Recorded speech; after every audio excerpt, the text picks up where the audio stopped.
النصر إلى الأبد، رونالدو يجدد عقده مع العالمي والفريق السعودي يعلن المدة. لكم التفاصيل كاملة، ولكن قبل ذلك لا تنسوا الاشتراك في القناة.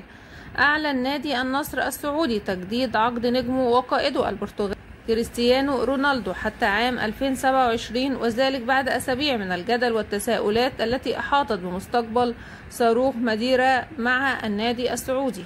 ونشر النصر مقطع فيديو عبر صفحته الرسمية على منصة إكس ظهر فيه رونالدو على شاطئ البحر وهو يقول النصر إلى الأبد. وكتب العالمي على المنشور: القصة تستمر مع قائد النصر التاريخي. وأعلن النصر تجديد عقد نجمه البرتغالي البالغ من العمر 40 عاما حتى 2027. ومن جانبه كتب رونالدو عبر صفحته على المنصة نفسها: يبدأ فصل جديد، نفس الشغف، نفس الحلم، لنصنع التاريخ معا حسب قوله.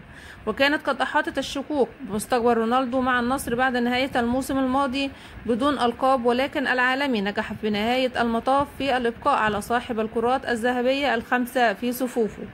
وإلى هنا نكون وصلنا إلى نهاية خبرنا. دمتم في رعاية الله وأمنه، والسلام عليكم ورحمة الله وبركاته.